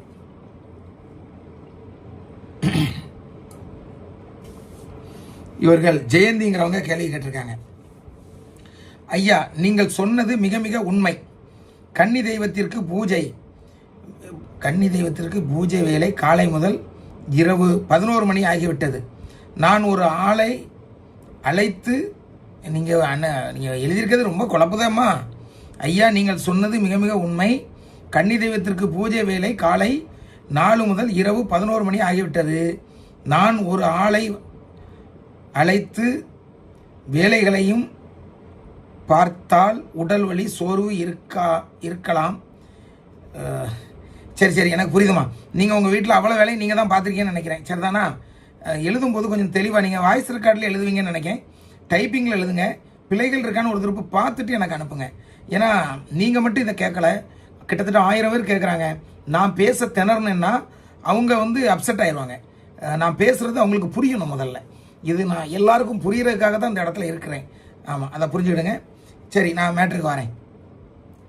ஐயா, நாங்கள் 2019 காளியம்மன் கோயிலுக்கு சென்றோம். அங்குள்ள பூசாரி சாமி வந்து எங்களை பார்த்து, உங்கள் வீட்டில் கன்னி உள்ளது, நான் சொல்லலை. விடியற் காலையில் காளியம்மாள் பூஜையில் பல பூஜை செய்து அக்கன்னியை உள்ளே வரவை, அக்கன்னியும் வந்ததை நிரூபித்து பல தடவை கனவிலும் காட்சி கொடுத்து, எங்கள் குடும்பமோ தீவிர சிவபக்தர் அப்படின்னு சொல்லியிருக்கேன். நீங்கள் எந்த பக்தராகவும் இருங்க, எந்த சாமியாகவும் கும்பிடுங்க, ஆனால் உங்கள் குடும்பத்தில் கன்னி இருந்தால் நீங்கள் கும்பிட்டே ஆகணும். நீங்கள் கும்பிடலைன்னா அந்த சிவனும் ஒதுங்கிடுவார்.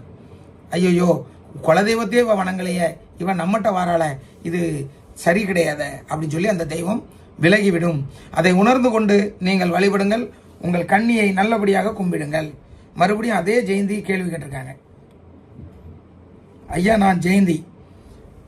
நாங்கள் தீவிர சிவபக்தராக இருந்தும் அந்த சிவபெருமானும் காளி அம்மாவும் கன்னி தெய்வத்தை எங்களுக்கு பாதுகாப்பாக பாலதிரிபுர சுந்தரியாக அனுப்பியுள்ளது. எவ்வளோ தெளிவாக எழுதியிருக்கீங்க. இப்படி எழுதணும் எழுத்து. எனக்கு 2 பெண் பிள்ளைகள். ஒரு பிள்ளைக்கு 20, மற்றொன்று பிள்ளைக்கு 15. இப்பொழுது 2வது பிள்ளை மேல்தான் கன்னி உள்ளது. அந்த பிள்ளையை போன மாதம் பெரிய விபத்தில் இருந்து காப்பாற்றினாள். அந்த கன்னி தெய்வம் அதை பாப்பா உணர்ந்துள்ளாள். மிகப்பெரிய விஷயம் பாருங்க. எப்பேற்பட்ட காரியத்தை சாதாரணமாக சொல்றாங்க. அந்த 2வது பொண்ணு மேலே தான் கண்ணி இருந்திருக்கு. அது ஏதோ ஒரு விபத்தில் சிக்கியிருக்கு. எந்த ஒரு பிரச்சனையும் இல்லாமல் அது காப்பாற்றப்பட்டிருக்கு. இதை அந்த குழந்தை உணர்ந்திருக்கு. மிகப்பெரிய விஷயம். வாழ்த்துக்கள் அம்மா. உங்கள் கண்ணி துடியாக இருக்குது, நல்ல பவர்ஃபுல்லாக இருக்குது. நம்பி கும்பிடுங்க. இன்னும் சக்தி பெருகட்டும், உங்களை வாழ வைக்கட்டும். பாலகுருங்கிறவர் கேள்வி கேட்டிருக்கிறாரு. அடுத்த கேள்விக்கு வருகிறேன். அண்ணா, காலன் போக்கு என்றால் என்னன்னு புரியலை அண்ணா, அதுக்கு விளக்கம் தாங்க அண்ணா. இதுக்கு நான் விளக்கம் தரணும்னா அது பெருசாக சொல்ல வேண்டியிருக்கும். இந்த இதில் வேண்டாம், அடுத்ததில் சொல்கிறேன், அடுத்த பதிவில் சொல்கிறேன். அதுக்குன்னே தனிப்பதிவு போட்டுறேன். நாளைக்கு காலையிலையோ இல்லை நாளைக்கு மாலையிலையோ கேள்விக்கான பதில் இல்லை, தனியாக காலன் போக்கு என்றால் என்ன அப்படின்னு ஒரு பதிவு போட்டுறேன். இப்போ இதை தவிர்த்துருவோம். நன்றி உறவே. மீண்டும் பாலகுரு அவர்களே, உங்களுக்கான பதில் நாளையோ நாளை மறுநாளோ உங்களுக்கு விரைவில் தருகிறேன். இது உங்களுக்கு மட்டுமில்ல, எல்லாருக்கும் தேவையான ஒரு கேள்வி. அருமையாக கேட்டிருக்கிய, வாழ்த்துக்கள் அண்ணா. பதில் அளித்ததுக்கு மிகவும் நன்றி அண்ணா. கன்னி தெய்வம் பற்றி அருமையாக விளக்கம் தருகிறீர்கள்.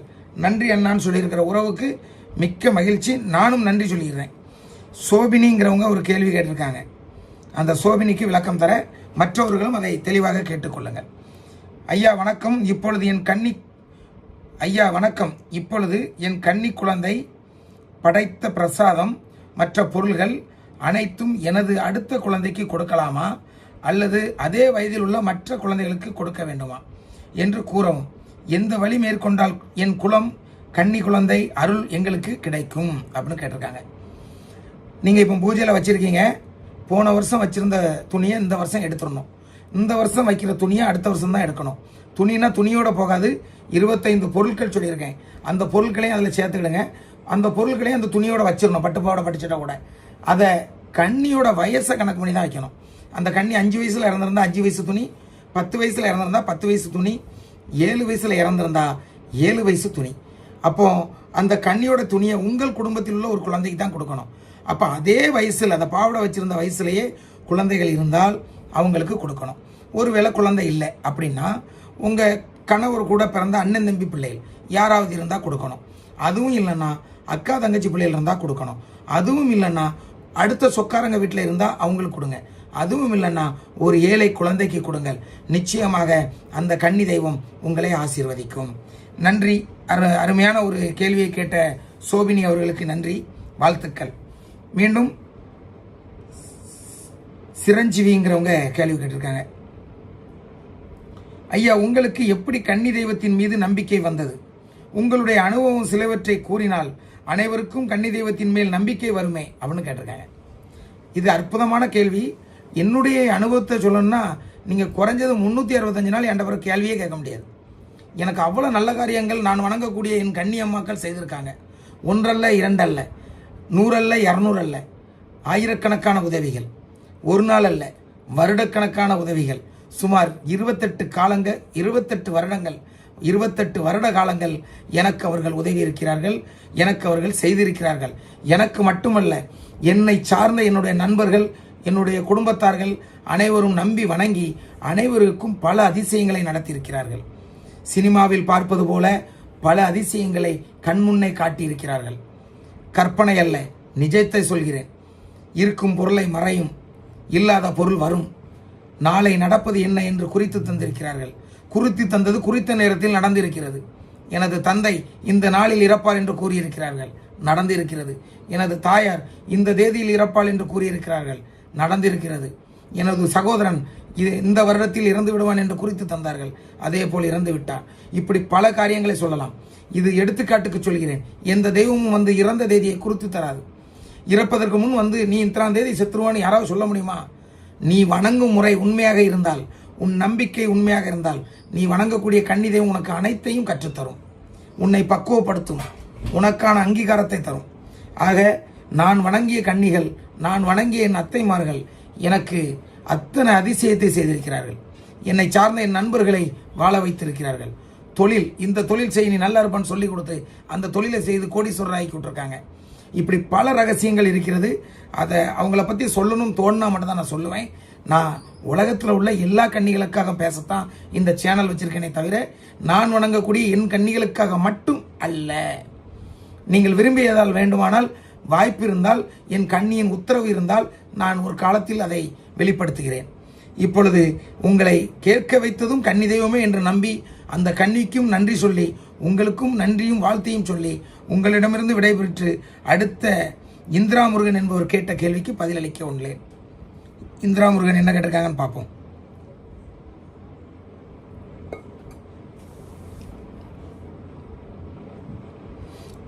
கன்னியை கும்பிடும் போது விரதம் இருக்க வேண்டுமான்னு கேட்டிருக்காங்க. அம்மா இந்திரா முருகன் அவர்களே, இந்த கேள்விக்கு முன்கூட்டியே பதில் சொல்லிட்டேன். எந்த தாயும் தான் பிள்ளை பசியோடு இருக்க விரும்ப மாட்டா, பட்னி கிடக்க விரும்ப மாட்டா. நீ உன்னை வருத்தி உன் கன்னியை வணங்காதே. கன்னி என்பவள் உனக்கு ஒரு முள்ளு குத்துனா கூட அவளுக்கு வலிக்கும். உன் உடம்பிலிருந்து ஒரு ரோமம், ஒரு முடி உன் உடம்புலேருந்து கீழே விழுந்தா கூட அது ஐயோ என் பிள்ளையோட முடி கழியுதுன்னு நினைக்கும். உன்னுடைய அங்க அசைவுகள் அனைத்தையும் அது கவனிக்கும், உற்று நோக்கும். ஆக அவள் விரதத்தை எதிர்பார்ப்பதல்ல, நீ மனதார வணங்கினாலே அவள் சந்தோஷப்படுவாள். ஆக நீ விரதம் இருந்து உன் கன்னியை வணங்க வேண்டாம், விரதம் தேவையில்லை. உங்களுக்கு பதில் தந்துட்டேன். மீண்டும் அடுத்தவங்களுக்கு பதில் சொல்ல போறேன். கார்த்திகேயன் ஸ்ரீ சிவஸ்ரீ அப்படிங்கிறவங்க கேள்வி கேட்டிருக்காங்க. ஐயா, என் பெயர் சிவசங்கரி. எங்கள் அப்பாவின் வயது 75. அவரின் அக்கா 6 மாத குழந்தையாக இருக்கும் போதே இறந்து விட்டார். அவரை இதுவரை கும்பிட்டது இல்லை. அவரை கன்னியாக நினைத்து கும்பிடலாமா? எப்பேற்பட்ட கேள்வி, மிகப்பெரிய வருத்தம். இப்போ உங்கள் கன்னி உயிரோடு இருந்தால் 75 வயசும் 6 மாதமாக இருக்கும். 75 வருஷம் உங்கள் நேரத்தை வீணாக்கிட்டாங்க. நீங்கள் 75 வருஷத்துக்கு முன்னிருந்தே வணங்கியிருந்தா இன்னைக்கு செல்வ செழிப்போட நோய் நொடி இல்லாமல் உங்கள் சந்ததிகள் பெரிய கோடீஸ்வரராக வாழ்ந்திருப்பாங்க. இருந்தாலும் பரவாயில்ல, இப்போவாது அந்த சூழ்நிலை வந்துச்சே. நிச்சயமாக உங்கள் கன்னி தெய்வம் யோசிக்கவே வேண்டாம், கும்பிட்டுருங்க. நாளைக்கே கும்பிட்டுருங்க, நாட்களை கடத்தாதுங்க. முறைப்படி உள்ளே எடுக்கலனாலும் பரவாயில்ல, உடனே கும்பிடுங்க, பிறகு முறைப்படி உள்ளே எடுத்துருக்கலாம். வாழ்த்துக்கள் சகோதரி கார்த்திகேயன் சிவசங்கரி, உங்களை மனதார வாழ்த்துகிறேன். இன்று முதல் உங்களுக்கு மிகப்பெரிய தெய்வ பலம் கிடைக்கப் போகிறது.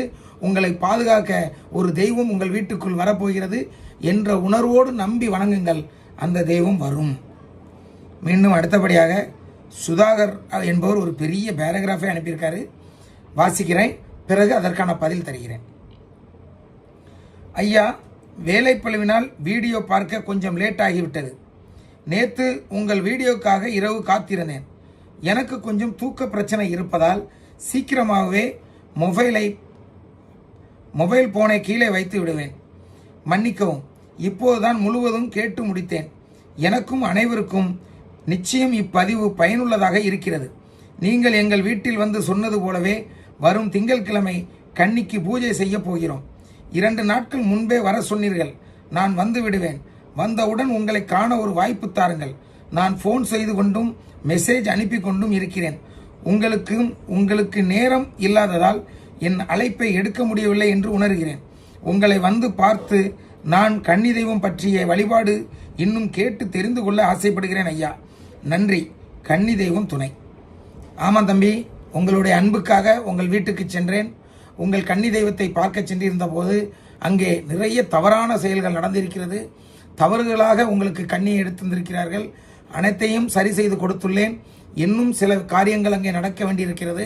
நீங்கள் வாருங்கள், நல்லபடியாக வணங்குங்கள். தேவைப்பட்டால் நானும் வருகிறேன். நிச்சயமாக உங்கள் கன்னி உங்களை வாழ வைக்கும். நம்பிக்கையோடு வணங்குங்கள். நம்ம தான் நேருக்கு சந்திப்போமே, அதனால் உங்களுக்கு இதில் நான் நிறைய விளக்கம் தர வேண்டியதில்லை. நீங்கள் பெரிய கேள்வி ஒன்றும் கேட்கல, என்னை பற்றி தானே பேசுகிறீங்க. வீட்டுக்கு வந்திருக்கீங்க, நன்றி சொல்லியிருக்கீங்க. சொல்லி கொடுத்தபடி வணங்க வாரேன்னு சொல்லியிருக்கீங்க. அதனால் இந்த கேள்வி நிறைவு பெற்றுவிட்டது. மீண்டும் அடுத்த கேள்விக்கு செல்கிறேன்.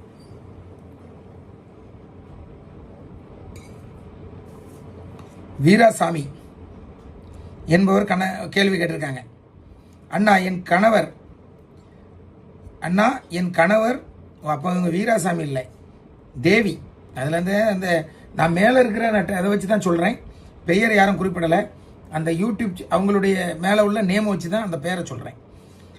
அண்ணா, என் கணவருடைய சித்தி 4 வயதில் குளத்தில் விழுந்து இறந்து விட்டார். நாங்கள் கும்பிடலாமா? ஜாதகம் குறி சொல்பவர் என் கணவர் கூட கன்னி தெய்வம் இருக்கு என்று சொல்லிவிட்டார். எனக்கு தயவு கூர்ந்து பதில் கூறுங்கள் அண்ணா. ஏம்மா, உடனே கும்பிடுங்கம்மா.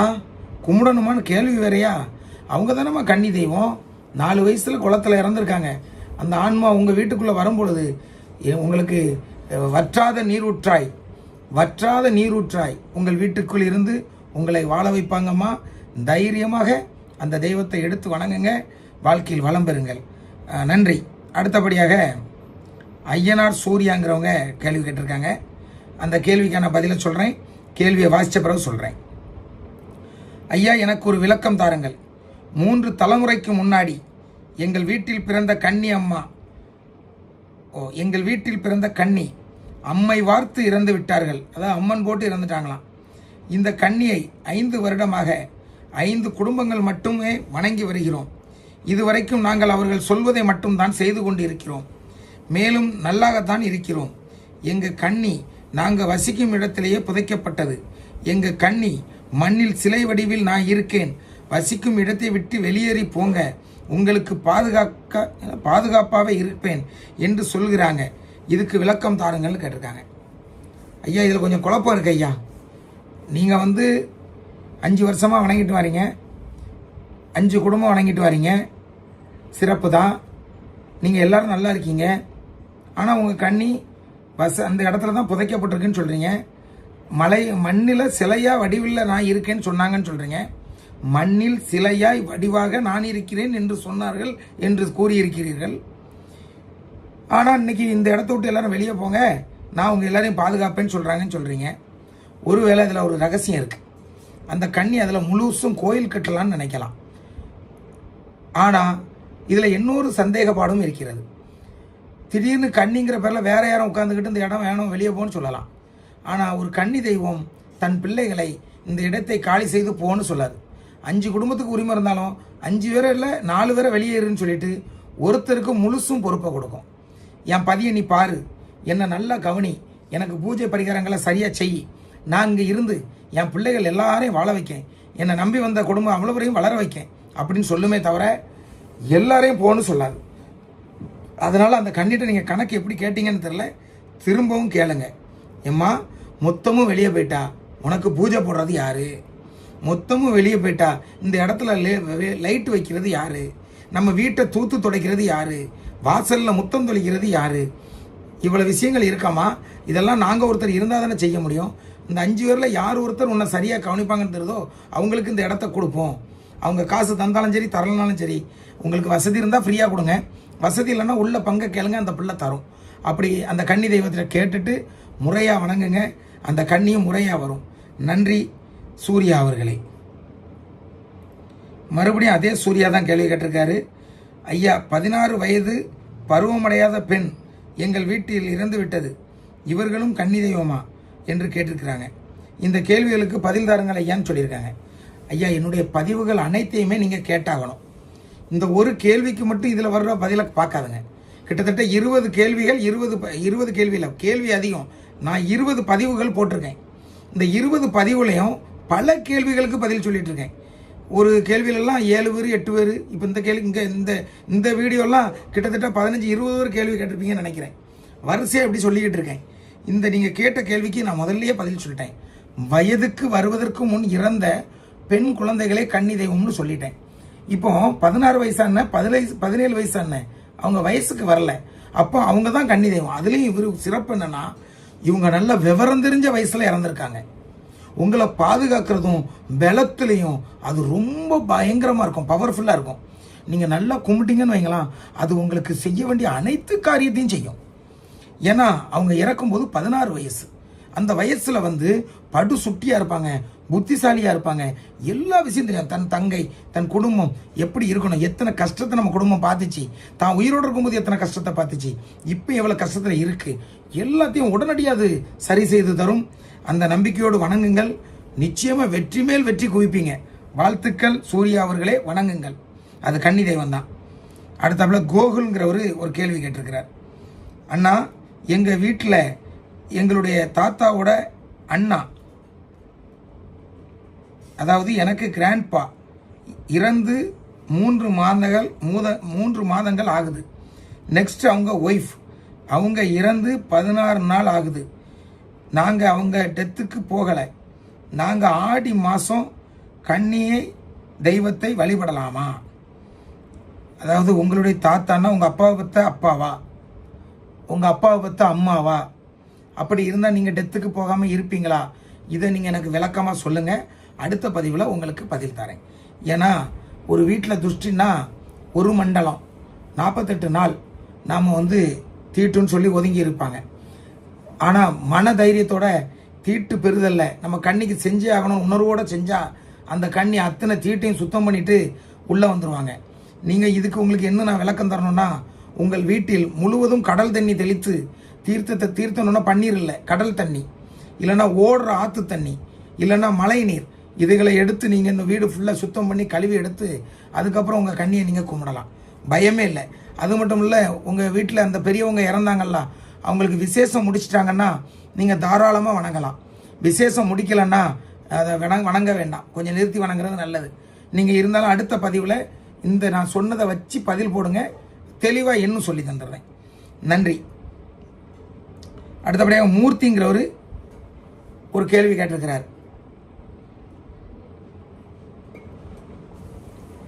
ஐயா, எங்கள் வகைராவில் 10 தலைக்கட்டு இருக்காங்க, 5 குடும்பங்கள் மட்டும் வணங்குகிறோம். இதில் பாதி மனிதர்கள் எங்கள் கன்னியை கேலி செய்து வணங்காமலும் வேறொரு தெய்வத்தை நாடி நன்றாக வணங்குகிறார்கள்.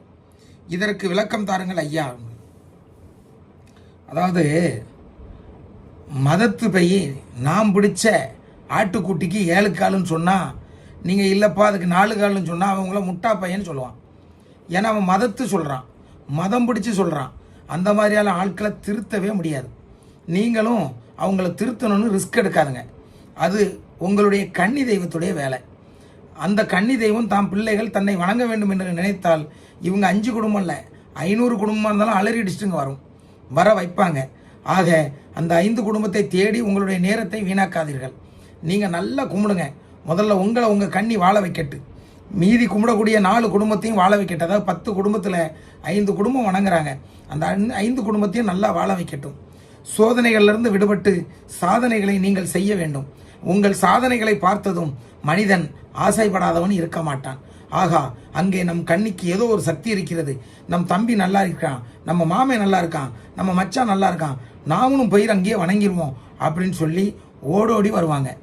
உங்கள் மனசில் எப்படி அந்த 5 குடும்பம் வணங்காமல் இருக்குன்னு சொல்லி வேதனை இருக்குன்னு எனக்கு புரியுது. கவலையே படாதுங்க, வேதனைப்படாதுங்க. உங்கள் கண்ணிக்கு தெரியும் அவங்கள எப்போ கொண்டு வரணும்னு. உங்கள் கண்ணிக்கு தெரியும் நீங்கள் எப்படி வாழணும்னு. முதல்ல உங்களை வாழ வைக்கட்டும், பிறகு அவங்க வருவாங்க, வாழ்வாங்க. பயப்படாண்டா. அவங்ககிட்ட போய் உங்கள் கண்ணியுடைய அருமை பெருமைகளை சொல்ல வேண்டாம். அந்த நாய்ங்க தானாக தேடி வந்து வீட்டு வாசலில் நிற்கும். அப்போது நாயை மானாக்கி வீட்டுக்குள்ளே வரவழைப்பாங்க. அதுதான் கன்னி தெய்வம். தவறாக நினைக்க வேண்டாம், நாய் என்று கூறுகிறேன் என்று. என்னை பொறுத்தவரை ஒரு தெய்வத்தை நாய் மட்டும்தான் உள்ளே வந்து வணங்க முடியாது. அதாவது வீட்டு வாசலில் நிற்கும்னு சொல்லுவாங்க நாயை. இப்போ காலம் மாறிட்டு பப்பிங்காங்க, வித்தியாசமாக சொல்கிறாங்க, வீட்டுக்குள்ளேயும் வளர்க்காங்க. அன்றைய காலகட்டத்தில் நாய்களை வீட்டினுள் அனுமதிப்பதில்லை. அது மட்டுமல்ல, ஒரு கன்னி தெய்வம் இருக்கிற வீட்டில் நாயை உள்ளே விடக்கூடாது. அதற்கும் பிறகு ஒரு பதிவாக சொல்கிறேன். நன்றி. மீண்டும் அடுத்த கேள்விக்கு செல்கிறேன். மகிதிவிங்கிறவங்க கேள்வி கேட்டிருக்காங்க. ஆனால் அவங்க பேர் வேற. ஐயா, என் பேர் ரேணுகா. எனக்கு 2 பெண் குழந்தைகள். முதல் பெண் குழந்தை தவறி 2 வருடங்கள் ஆகிறது. உடல்நிலை சரியில்லாமல் 2-3 நாட்களில் அவள் என் கண் முன்னே வீட்டிலேயே தவறிவிட்டாள். அவள் எதனால் எப்படி தவறினாள் என்பது எங்களுக்கு குழப்பமாக உள்ளது. என் குழந்தையை கன்னியாக நினைத்து வணங்கி வந்தால் விடை கிடைக்குமா? அம்மா, ஒரு பிள்ளை இறந்துட்டுமா, இன்னைக்கு தெய்வமாக இருக்குமா? அந்த பிள்ளையை நீ கன்னியாக கும்பிட்டான்னு வையுமா, உன்னையும் பாதுகாக்கும், உன் கணவரையும் பாதுகாக்கும், உனக்கு பிறந்த மற்றொரு பிள்ளையும் பாதுகாக்கும், உன்னுடைய குடும்பத்தாரையும் பாதுகாக்கும், அந்த கன்னி சம்பந்தப்பட்ட அனைவரையும் பாதுகாக்கும். ஆக அது கன்னி தெய்வம் தான். நிச்சயமாக வணங்குங்கள். உங்களுடைய அடுத்த பிள்ளைக்கு அது பாதுகாப்பாக இருக்கட்டும். நன்றிம்மா. மீண்டும் இன்னொரு கேள்விக்கு இன்னொரு உறவு கேள்வி கேட்டிருக்காங்க. அவங்க பேர் உஷா தர்மா.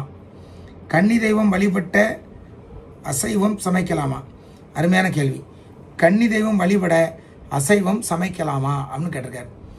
ஒரு கன்னி தெய்வத்தை வணங்க போகிறீங்க, அன்னைக்கு ஏன் நீங்கள் அசைவம் அதை பற்றிலாம் யோசிக்கிங்க? சைவமாக சாப்பிடுங்க, சைவத்திலே அதை வணங்குங்க. கன்னி தெய்வம் சைவம் அசைவம் பார்ப்பதில்லை. சைவத்தை பற்றியும் நினைக்காது, அசைவத்தை பற்றியும் பயப்படாது. ஆனாலும் நீங்கள் சுத்தபத்தமாக இருந்து வணங்குங்களா? இதெல்லாம் ஒரு கேள்வியா? நீங்கள் இதெல்லாம் பெருசாக நினைக்காதுங்க, சாதாரணமான விஷயம். நீங்கள் அசைவம் சாப்பிட்டுட்டு போய் கும்பிட்டாலும் அது உங்களை ஒன்றும் செய்ய போகிறதில்ல. நீங்கள் சைவம் சாப்பிட்டுட்டு போனாலும் உங்களை ஒன்றும் சொல்ல போகிறதில்ல. அசைவம் உடலுக்கு கேடு, சைவம் உடலுக்கு நல்லது. ஆனால் நாக்குக்கு அசைவத்தை எதிர்பார்க்கும். உங்களை நான் நிறுத்துன்னு சொல்ல மாட்டேன். என்னைக்கு அசைவம் வேண்டான்னு சொல்லுதோ அன்னைக்கு நீங்கள் நிறுத்திக்கிடலாம். இவ்வளவு கண்ணிக்காக உழைக்கக்கூடிய நானே அசைவம் சாப்பிடுவேன், சாப்பிட மாட்டேன்னு சொல்லலை. அசைவத்தை சாப்பிட்டு கைகால் முகத்தை கழுவிட்டு போய் என் கன்னி தெய்வத்தை வழிபடுவேன், பூஜை வைப்பேன். எனக்கு இன்னைக்கு வரைக்கும் என் கண்ணி நீ அசைவத்தை சாப்பிட்டு வந்து என்னை தொட்டான்னு என்ன சொல்லலை. அதனால் அதுக்கு பணிவிடை செய்பவர்கள் அதை செய்யலாம், சாப்பிட நினச்சா சாப்பிடலாம். ஆனால் கை காலை நல்லா கழுவிட்டு போய் நீங்கள் பூஜை வைங்க. மகிழ்ச்சி. மீண்டும் அடுத்த கேள்விக்கு செல்கிறேன். தனம் என்பவர் கேள்வி கேட்டிருக்கிறார். ஐயா, எனது மாமனாரின் உடன் பிறந்த 2 சகோதரிகளின் பெண் குழந்தைகள் சிறு வயதில் இறந்து விட்டார்கள். அவர்கள் இருவரையும் எனது மாமனாரின் வீட்டில்தான் அடக்கம் செய்யப்பட்டது. அப்போது அந்த 2 குழந்தைகளும் என் மாமனார் வீட்டில்தான் கன்னி தெய்வமாக இருக்குமா, இல்லை என்றால் அவர்களின் தந்தை வீட்டில் இருக்குமா அப்படின்னு கேட்டிருக்கீங்க.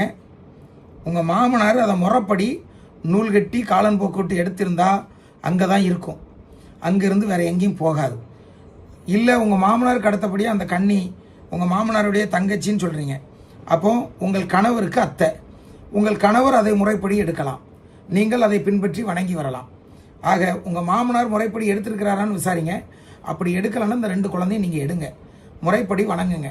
அதை புதைச்ச இடத்துல தான் வச்சு கும்பிடணும்னா இல்லை, எங்கேருந்து நீங்கள் எடுத்தாலும் முறைப்படி அது சொந்த வீட்டில் எடுக்கணும், வாடகை வீட்டில் இல்லை. சொந்த வீட்டில் நீங்கள் எடுக்கும்போது அந்த கன்னி தெய்வம் அங்கே வந்துடும். இதுதான் இதுக்கான பதில். நன்றி.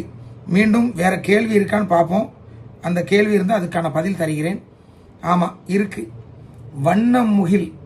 வண்ணமுகிலன்கிறவர் கேட்டிருக்கிறார்.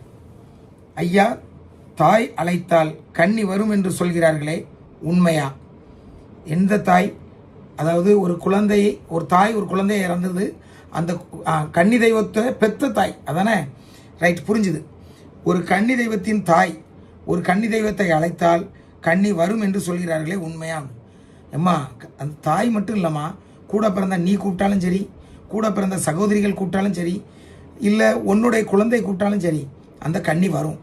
கூப்பிடுறதுனா என்னென்னா, உன் வீட்டில் ஒரு தீபம் ஏற்றி வச்சு சாயந்தரம் 6 மணிக்கு அந்த தீபத்துக்கு ஒரு விளக்கு போட்டு கொஞ்சம் பூ வச்சு பிச்சி பூ வச்சு நீ வணங்கும்போது அந்த கன்னி எங்கே இருந்தாலும் வரும். ஆனால் உன்னோடு அந்த வீட்டில் அது இருக்காது.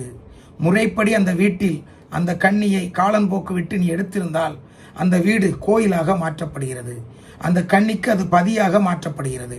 அதற்கு பிறகு அது எல்லா காலங்களிலும் உன்னோடும் உன் சந்ததியோடும் அது இருக்கும். எல்லா காலம் என்ன? இன்பத்திலும் துன்பத்திலும் உன்னை விட்டு விலகாமல் உன்னோடு கூடயே உன் குடும்பத்தோட அது இருக்கும். அதனால் யார் கூப்பிட்டாலும் வரும், ஆனால் இருக்க முடியாது, போயிடும். அப்படி என்றால் காலன்போக்கு விடுவது நூல் போட்டு அழைப்பது அவசியம் இல்லையான்னு கேட்டிருக்கேன். காலன்போக்கு விடவில்லை என்றால் உங்கள் வீட்டில் கன்னி தெய்வம் இருக்கவே முடியாது. காலனுக்கு கொடுக்க வேண்டியதை கொடுத்தால் மட்டும்தான் அது உங்கள் வீட்டிற்குள் இருக்க முடியும். இந்த காலன்போக்குன்னா என்ன அப்படிங்கிறதுக்கு நான் அடுத்தால ஒரு மிகப்பெரிய பதிவாக தாரேன். ஏன்னா இப்போமே 42 நிமிஷம் பேசிட்டேன். இன்னும் இந்த காலன்போக்கை பற்றி பேசினேன்னு வைங்களா, அது போக இன்னொரு 20 நிமிஷம். அதனால் ஒரு பதிவுக்கு இவ்வளோதான் டைம் இருக்குது. ஆனால் கேட்கும் கேள்விகளுக்கு நான் அன்னன்னைக்கு பதில் சொல்லணுங்கிறது என்னுடைய ஆசை. அதனால தான் நான் ஒவ்வொரு அழைப்புக்கும் ஒவ்வொரு கேள்விகளுக்கும் பதில் சொல்லிக்கிட்டு இருக்கேன். கடைசி கேள்வியாக சண்முகம் என்பவர் கேட்டிருக்கிறார்கள். கடைசி கேள்வி என்றால் இன்றைய இந்த நேரத்தில் கடைசி கேள்வி. இன்னும் இன்னும் 10 நிமிஷம் கழிச்சு 5 நிமிஷம் கழிச்சு நாளைக்கு கேள்விகள் வந்து கொண்டே இருக்கும். அனைத்து கேள்விகளுக்கும் மீண்டும் நாளை உங்களிடம் வந்து பதில் தருவேன். இந்த கேள்வியை நான் வாசிச்சிருந்தேன். அண்ணா, எங்கள் வீட்டில் 2 கன்னி தெய்வங்கள் உண்டு. அந்த 2 கன்னி தெய்வங்களையும் தனித்தனியாக காலன்போக்கு விட்டு வீட்டில் ஏற்ற வேண்டுமா அல்லது ஒன்றாக ஏற்ற முடியுமா? அருமையான ஒரு கேள்வி. 2 கன்னி தெய்வம் இருக்குது, ஆனால் 2 தெய்வத்துக்கும் தனித்தனியாக காலன்போக்கு விட்டு எடுக்கணுமா இல்லை ஒரே நேரத்தில் எடுத்துடலாமான்னு கேட்டிருக்காங்க. தெளிவாக கேட்டுக்கிடுங்க. ஒரே நேரத்தில் எடுத்தால் ஒரு கன்னி தான் வரும். 2 நேரம் காலன்போக்கு விட்டு 2 கன்னியையும் எடுக்க வேண்டும். அப்படி இல்லைன்னா ஒரே நேரத்தில் காலன்போக்கு விட்டு 2 படப்பு போட்டு 2 விளக்கு வைத்து 2 நூல் கட்டி முறைப்படியாக 2 கன்னியும் உள்ளே ஏற்ற வேண்டும். அது எல்லா வைத்தியரும் அதை படிச்சிருக்க மாட்டாங்க. அதை நீங்கள் தெளிவாக அந்த வைத்தியர்கிட்ட கேட்டிங்கன்னா என்னால் எடுக்க முடியும் அப்படின்னு சொல்லிட்டாருன்னா நிச்சயமாக எடுத்து தருவாராக இருக்கும். ஒருவேளை அதில் உங்களுக்கு ஏதாவது சந்தேகப்படுகள் இருந்தால் நீங்கள் என்னை தொடர்பு கொள்ளுங்க. அவர் எடுத்து தந்திருக்காரா இல்லையான்னு நான் ஒரு நாள் வந்து பார்த்து உங்களுக்கு சொல்கிறேன். ஆனால் எனக்கு வாகன செலவு, போக்குவரத்து செலவு, சாப்பாடு செலவு, தங்கும் வசதி எதுவுமே நீங்கள் செலவழிக்காண்டாம். அனைத்தையுமே என் செலவில் என் உழைப்பின் மூலமாக வந்த பணத்தை வைத்து உங்கள் வீட்டுக்கு வந்து நீங்கள் எந்த ஊரில் இருந்தாலும் வரேன். நான் உங்கள்கிட்ட ஊரே கேட்கல இன்னும். அப்போ நீங்கள் என் ஊர்லேருந்து 10 கிலோமீட்டரில் இருக்கலாம், இல்லை என்னோட இருப்பிடத்துலேருந்து நீங்கள் 100 கிலோமீட்டர் தள்ளி இருக்கலாம். அது 1000 கிலோமீட்டராக இருந்தாலும் கண்டிப்பாக வரேன். மகிழ்ச்சி. நீங்கள் கேட்ட அத்தனை பேருக்கும் பதிலளித்து விட்டேன். மீண்டும் நாளை சந்திப்போம். உங்களிடமிருந்து விடைபெறுகிறேன். நன்றி, வணக்கம். கன்னி தெய்வம் துணை. வாழ்க வளமுடன்.